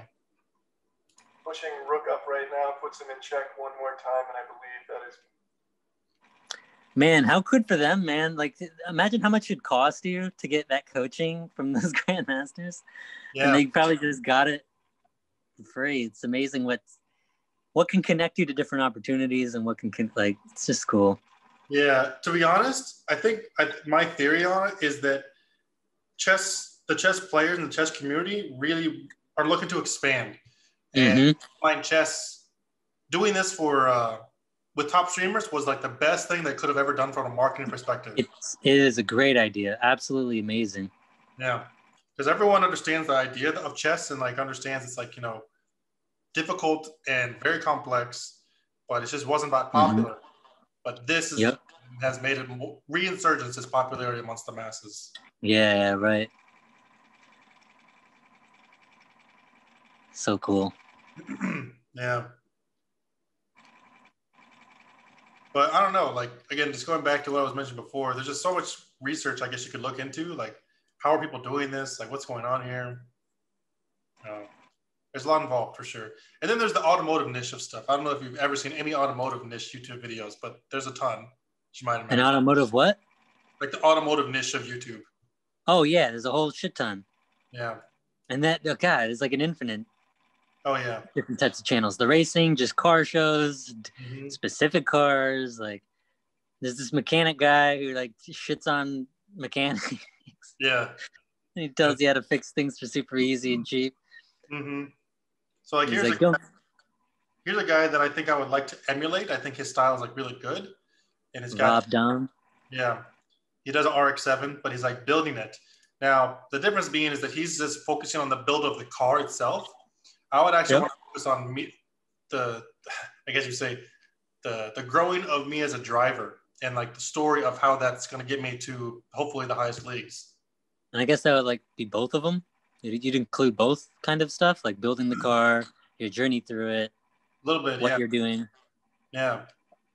Or do you want to just like, nope, I'm just going to do me and my journey as a driver and how it weighs. So like, what would you vlog? Like meetings that you have with sponsors or potential sponsors or like different things like that, or just like you're going to a racetrack one day for an event and you just vlog the whole thing, stuff like that? Yeah, I think that. Okay, cool. So yeah, it'd be interesting to see. It would definitely, from the start to a finish perspective, that'd be wild to have as content. I think it would. Like you think of like a 5-year-old kid who just like, he stepped into a go-kart and he's like, oh my God, racing, this is what I am. Mm-hmm. And he's like, well, how the hell do I come from 5-year-old in a go-kart to a professional racer? You know, if your content's there, that kid might stumble across and be like, oh shit, look at this.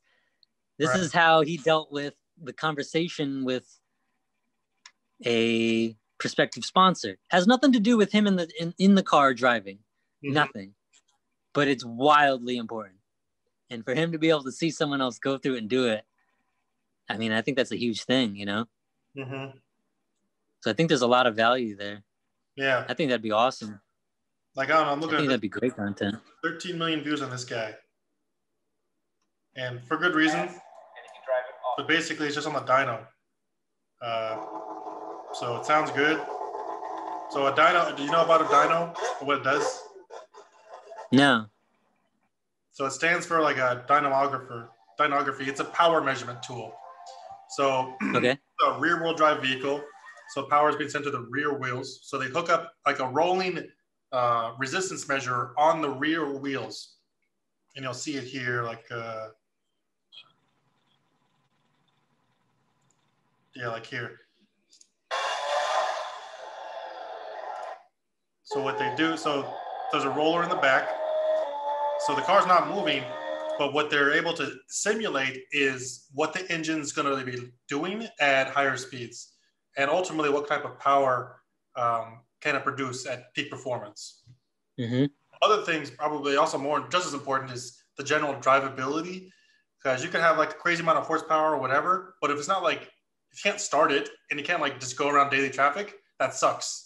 Yeah, right. Being able to like basically drive it around on this roller without actually going on the street and like, you know, having traffic laws being broken, that's what it allows you to do. So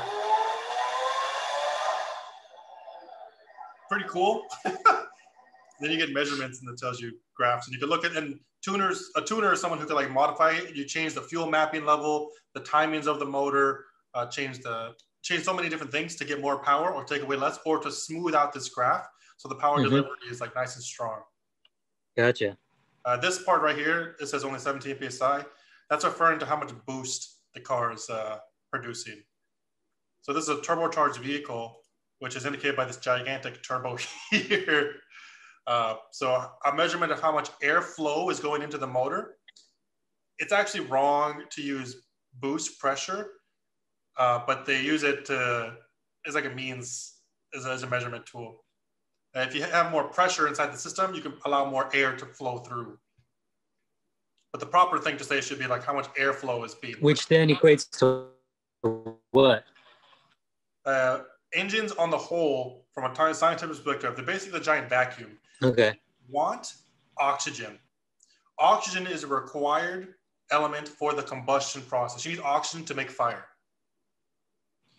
How an engine works is there's a tiny explosion inside that engine. So a fire happens inside. What you need for fire, you need oxygen. So how much oxygen can you get into the engine is the determining factor of how much power you can get out of it. Okay. So all of these things, like a turbocharger, all it's doing is it's forcing by like a spinning blade more air into the engine. Okay, giving it more oxygen, equating to more power. Yeah. Now, you can't... That's what a blower is essentially then. Yeah. You can't just have pure air go into it. You have to increase the mixture of fuel. So the air to fuel ratio is required to have the proper combustion cycle. Generally, they say the term they use is stoic, but like the perfect mixture is a 14.7 to 1, meaning you have 14.7 air molecules for 1 fuel molecule. If you get that ratio, then you're going to have the perfect, scientifically at least, like combustion cycle. But obviously it doesn't happen. And many of the factors change. For example, atmosphere. Like where in the world are you? Sea level has a huge determining factor. The lower sea level you are, there's more pressure the lower you go. Yep. So there's more, as they say, it's more, well, I was blanking the term, but there's more oxygen per cubic centimeter at lower sea level than higher sea level. Right. Yeah, more pressure. Yeah. So condensing it together. So sometimes, like if say, like this is probably California, but like say you did a dyno test like here in Vegas, or we're not in Vegas, but if you were in Vegas, yeah, Vegas is about 2,000 feet above sea level. So when you do a dyno graph here, you can actually do corrective measures like, oh, if you were in California or if you were in sea level, this is how much power you would make. Because you typically would lose, like on this guy, we saw a number here like 850 or something. Yeah. If he had hit 850 in Vegas, if he went to California, he might be like 880 or 900. Even more. Yeah. Because there's less air pressure? Because there's... Wait, so why would less air pressure equate to... No, or do you mean more? In California. There's more air pressure. Yeah. Gotcha. Yeah. But that's just the basic... There's so many more things you can go into as far as like engines and how they tune and how you get power out of them, but just try to give a very high level overview. Yeah, no, that's pretty sweet. That is cool. But basically this dude got 13.7 million views on his video for his car that he's working with, which is cool. Yeah, that's awesome. Yeah. So do you have to tune your car? I did myself, yeah. How do you do that? I have a computer. I have a aftermarket computer in the car to allow me to make changes for the fuel and for the timing of the vehicle. So what are you influencing when you're changing those values in the computer? You're influencing like the engine itself? Yes. So ultimately I'm influencing the combustion cycle. So in my car, I have a rotary engine. Now, a rotary engine is actually very different than like a traditional internal combustion motor, but here's the basic gist I pulled up real quick. So there's a triangle, like this blue thing, spinning inside of a chamber, which is this yellow thing. So what happens is air, and there's 4 cycles to a combustion on an internal combustion motor: intake, compression, power, and exhaust. So the first cycle is intake right here. So basically air and fuel comes into this chamber. So if I follow this like around, it like for one chamber, it's like going all 2 things. Air and fuel comes in, then it gets compressed. Since fluid is a non-compressible, it's generally non-compressible. The only thing that's going to happen when you start compressing is the pressure of the air gets much greater. As air pressure increases, the amount of energy it takes to create a spark gets lower, which is why if you have higher compression, it's easier to create a spark or cause a fire. Yeah. Take the air and fuel, they smush it, and then the spark plug fires. The spark plug is there just to provide an electric jolt and cause the fire to happen. So the air and fuel comes in, gets compressed, gets sparked, and then boom, explosion. Explosion happens, and then it needs to get pushed out into the exhaust. So that's the basic idea. So what you're doing on how you can make power and how you can change things, you can change when exactly does the spark happen. Okay. By making it sooner, you can influence things. By making it later, you can influence things. Generally speaking, by making the measurement starting point is what they call top dead center. So when this, in my case, when this A part, see this A letter, when it's right at the top, I wish I could pause this GIF, but when it's right at the top, that's like 0. And then slightly moving, you have a plus or minus, right? Now, by the two terminologies to refer to it is either making the spark plug happen before top dead center, that's referred to as advanced timing. To change the spark plug timing after top dead center, that's referred to as retard timing. So you're going plus or minus. Mm-hmm. They have different things. Generally speaking, advancing the timing can change the horsepower and torque levels, and so does retarded timing. But they have different functions and suit different needs. But there's changes that can happen there. Secondarily, you can actually change how much fuel goes into it. And this all happens like, in the millisecond range. So like computer fast, like it's throwing in fuel. By changing how much fuel goes in, you're going to influence how good that combustion is. So like, I mean, if you wanted, you could fuck up your whole engine then if you just mess with all those inputs. Yep, exactly. So how do you know what the right thing is? Well, I mentioned before, we have a golden measurement called stoic, which is 14.7 to 1, right? Yeah. So that's our goal. So how would you get there? Well, number one, you need a measurement tool. So how would you measure molecules?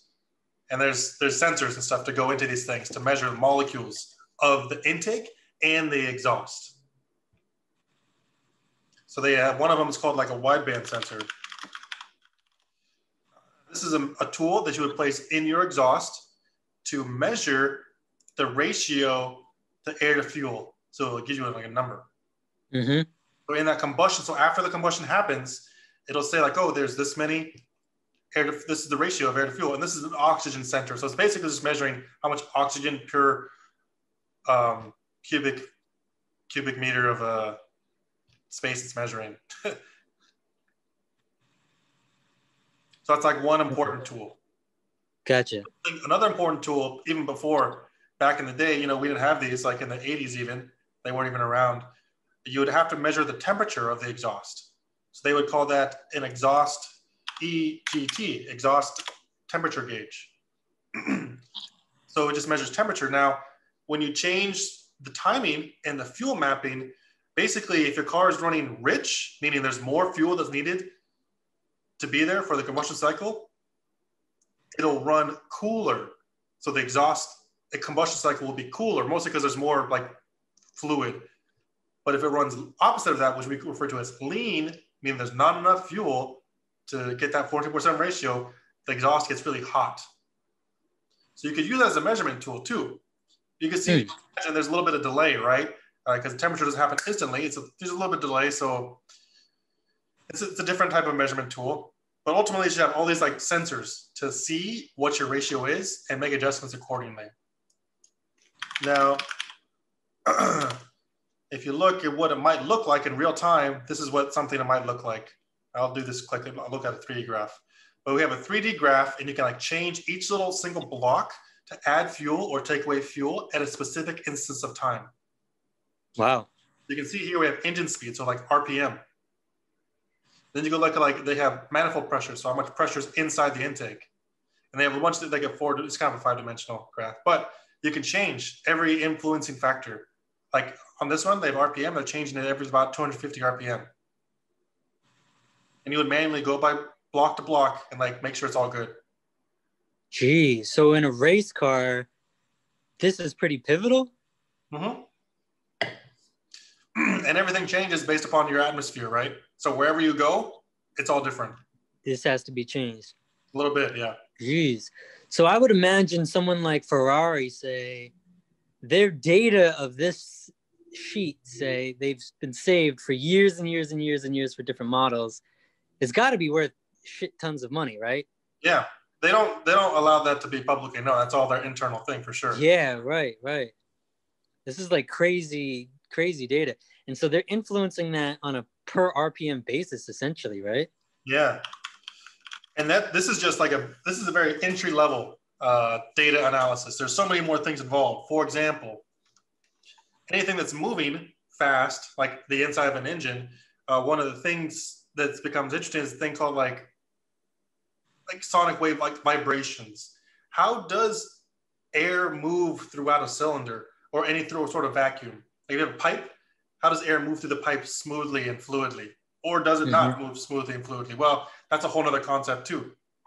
Like Ferrari is actually probably the best in the world at it, of making sure their cars sound supreme. By doing extensive exhaust, like vibration analysis, to make sure they work the way they do and sound the way they do. Wow. I'm just gonna push this. So like the style of the exhaust itself, not even has to do with inside the engine, but how it comes out of the engine is a huge influence factor. How it comes out? Yeah. Or yeah, it's not just the exhaust, but how it goes into the motor too. So in this case, you might be able to see, but there's like a bunch of red. It's all hot because it's like running. But here's like 1, 2. There's 4 pipes here, and notice that they all kind of, we refer to this as equal length. So each of these pipes, like this one is the furthest away, so it goes straight. But this one, it kind of does like this weird little bend and then goes in. What that equates to is that this pipe with that little bend, the same overall length as this pipe, but it's because it's farther away, they'd accommodate that by making a little bend. Because what they're trying to do is have them all equal length so that the sonic vibrations go into the exhaust at the same time. Another example. Right, wow. You know, this one's like the furthest away, and it's just a smooth one, but this one is like closer, so it has to like do this like weird bend. See, I always wondered why they were shaped like that. Wow, okay, that answers that question. I never knew why they were shaped like that, and there are all these twisty bends and turns, and wow, okay, that's cool. What are those called again? Well, these are just called exhaust manifolds. Okay. Wow, that's cool to know. See, I didn't know. So here's like the counter example. Like this one does not have equal length exhaust. It's just like straight. Yep. But this one would have a very different sound and ultimately not be as optimal comparatively to the other ones I just showed you. Because what happens here in this case, with that exhaust, yeah. So what would happen in this case is that one vibration will come in, another one will come in, might be at the same time, and then they'll collide. And that would cause a disturbance, which would ultimately allow not the exhaust to flow efficiently. Whereas in this case, because there's like bends and tubes and stuff, like this one, it's made such that when this piston fires and the exhaust comes through, they do not collide with this one's. So each one is allowed to run independently. It's all smooth.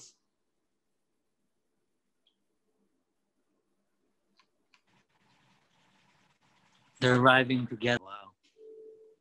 Yeah. And then there's the opposite of that, which is the intake. So how air comes in. So the same idea, but just allowing air to come in smoothly. So question with racing, with exhausting after every single race? What was that? What was the question? Like with exhaust manifolds in racing, are they taking that entire car, stripping it down and cleaning it all and then putting it back together before every race? Oh yeah, every time. Typically on big race cars. Does build up of exhaust? Sorry, you're breaking up. What? You're breaking up, sorry. Is it good now? So I was asking, like with the exhaust manifolds, does buildup happen within that? And like with racing, do they have to take that apart, clean it, and put it back together before every race? Do they do that or no? It varies by the racing style. Like drag racing is a good example. So drag racing is like probably the most extreme version. In drag racing, those motors are actually destroyed after one pass on the highest level. So What the hell? Those top fuel dragsters that like are very long, have like very skinny tires and like huge ones, like very long things, like these things. Yep. These things, whatever. Those things make Yep. like 10,000 to like 30,000 horsepower. Wow. And at that power level, they are destroyed after a single pass. Jesus. So It's almost like a rocket. Yeah, totally is. So what they do is after one pass, they get it back to the pits and tear it down the motor and put it back together every time. Jesus.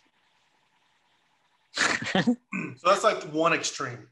The second extreme is like there's something called the 24 hours of Le Mans. Yep. I don't know if you've heard of this or seen this, but basically a car has to run for 24 hours straight. Yeah. So I just showed you something that literally lasted 5 seconds. Well, these motors and these cars have to last 24 hours. So there's a lot more durability that are taken care of to like make these cars function. Mm-hmm. 24 hours in Le Mans. Or something. No, I don't see any pictures, but whatever. So there's different forms of racing have different needs. Right. And the way it works is so the people who own and operate this 24-hour Le Mans race, that's a different governing body than the people who run and operate like the Top Fuel dragsters. Totally, yep. So the governing body, it's like a sport. It's like the NBA doesn't tell the NFL how to do its job. Yep. Yeah. The NBA focuses on one sport and they make all the rules and regulations and, tournament styles and dates for that sport. Well, racing, sure, everything has, generally speaking, 4 wheels and a motor, but you can do different things and different types of racing with them. So the governing body for this has certain rules and regulations, which they set.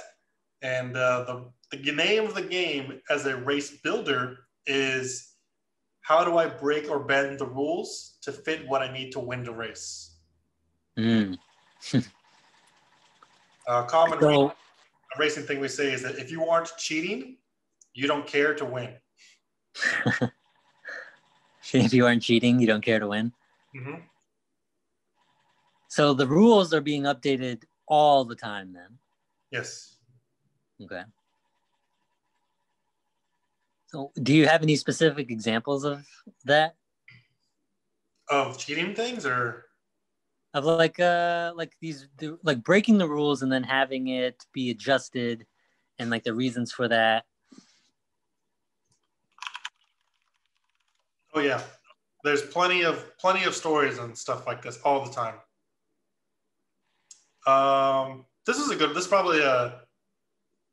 This car is a good example.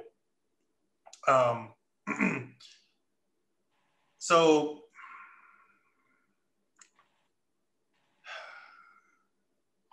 basically the form of racing that Toyota was doing in the 90s with this car, this is a Toyota Celica, by the way, generally referred to as the ST205 is the chassis code for it. The form of racing they were doing was called rally racing.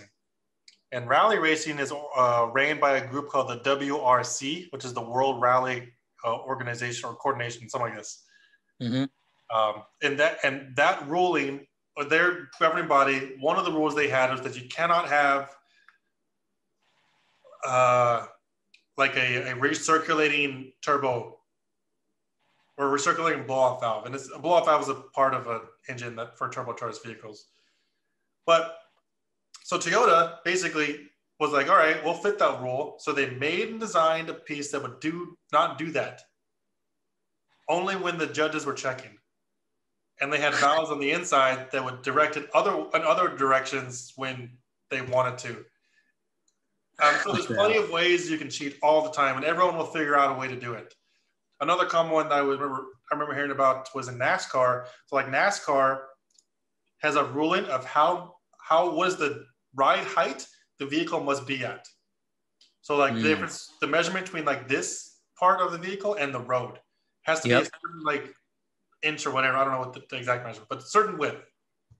Well, one team figured out like, okay, well, we're just going to up the tire pressure when they're checking. So it goes up just enough, and then they'll race a little bit, like little tiny things everywhere. People will cheat in every instance. There's another funny one in NASCAR. I remember it was like in the 70s, there was a ruling it wasn't really a rule, but it changed. It got added to the rules.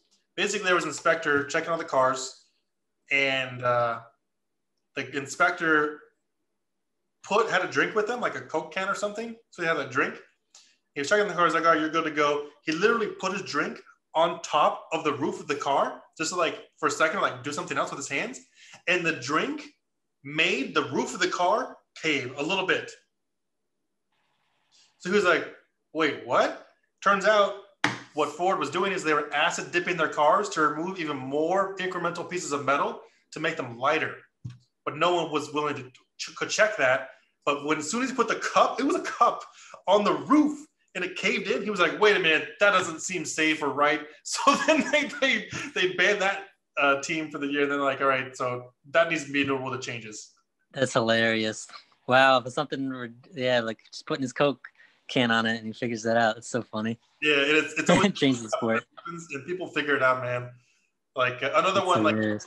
like they have to put on the tires, they put barcodes to make sure, and they scan them before and after the race to make sure you're only using certain tires and only using like the number of tires correctly and stuff. Like it's a whole extremely complex rule set to it. Wow. Like there's so much. Because ultimately, how a car works is very complex. And there are plenty of avenues for opportunities to optimize something that probably people even today haven't thought of. Another one. So this is like an open wheel vehicle I was talking about a little bit before. Here's a good one. One of the teams in the 80s. So, okay, time out.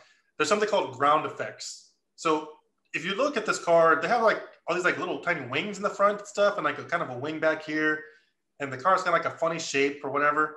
Well, all of it is shaped to allow the air to flow in a certain direction to basically allow for more traction.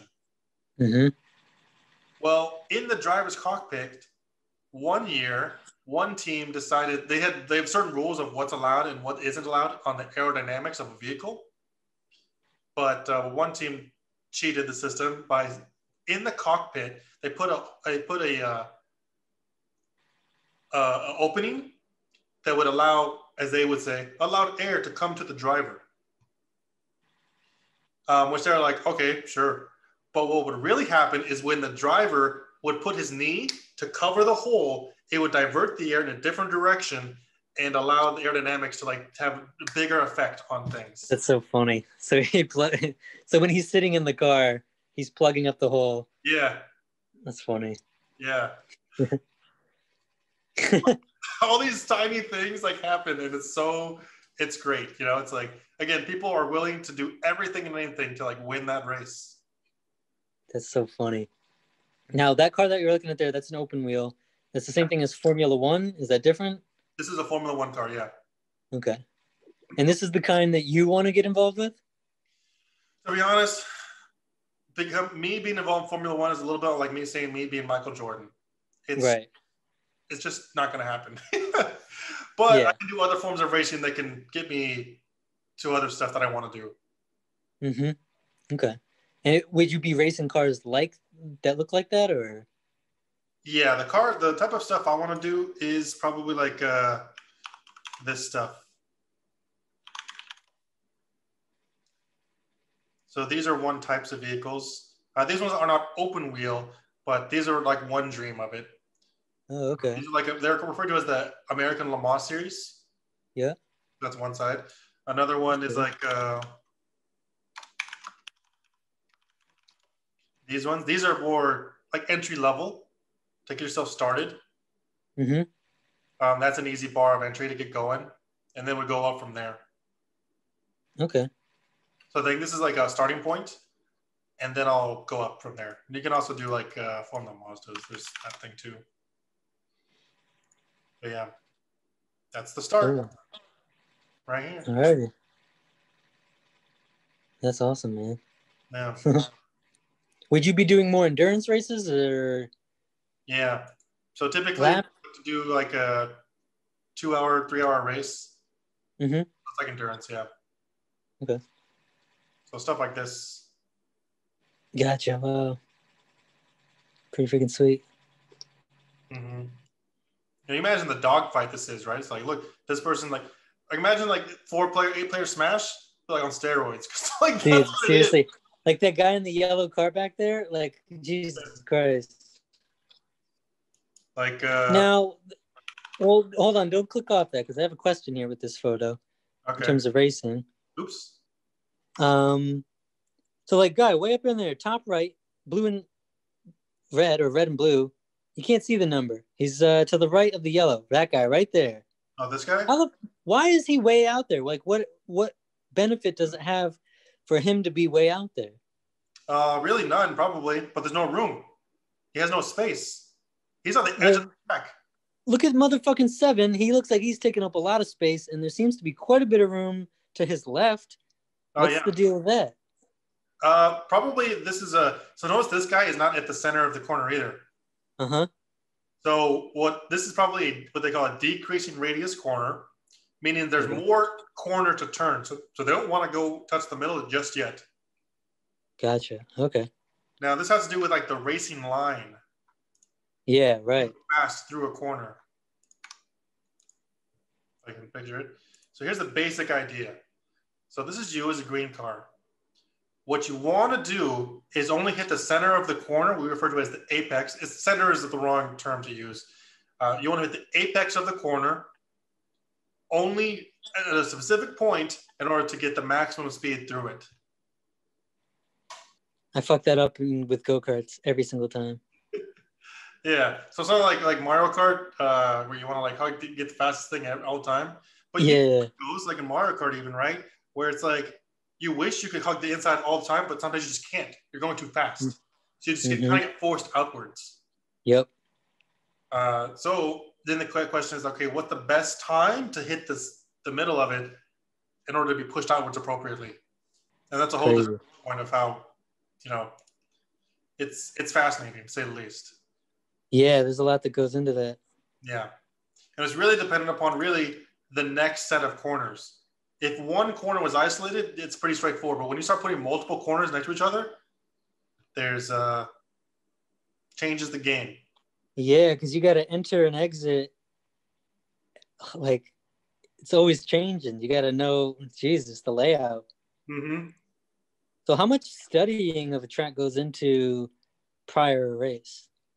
So, number one, I have gone to tracks where I'd never driven on them before and like had no experience other than looking at the map. So they would like give me this, like, all right, here's the course layout. Good luck, and that's all I got. And then I'm imagining in my head like how I would do this. So then I would make changes, like in my head. Gotcha. Wow. So you just got to kind of look at it. Yeah, but other times, and what's more appropriate, especially if you're more professional, is that you go to certain tracks that you're already given knowledge of beforehand. Like you're given a schedule, right? So okay, this year we're gonna go this track. Then you practice on those tracks in the simulator. And you could go to those tracks with your specific car and stuff. A simulator? Yeah. So then like a racing simulator. So it's just a video game. It's just a video game. Just like a racing game, but like very, very accurate racing game. Okay, wow. This is also in my investment portfolio. Like I have to get one of these. I used to build one. Mine was very simple. It's not like wood planks. But you can see just like a TV. You get like a steering wheel and like a seat. Mm-hmm. And they can get. Isn't this a big esport now? Yeah. That's an esport I actually want to take advantage of. Yeah, wow. How much do one of these things cost? I don't know. This one's probably $15,000. So yeah, it can get. Oh, shit, $15,000? What the fuck? Yeah. All right. Yeah. Like Aston Martin came out with their own? Yep. This is Aston Martin. So funny. That's so crazy. I bet you the guys, they're like, we never thought we'd be making this shit.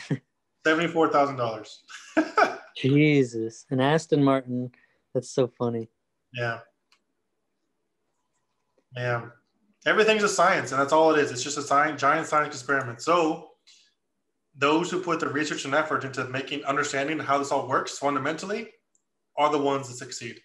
Yeah, right. They'll do a lot better. Mm-hmm. For sure. But now maybe you can see why I chose to study engineering and mathematics. Yeah, definitely. It all is connected for sure. Apparently my smoke detector just ran out of battery and now it's beeping. Nice. It's the best sound in the world.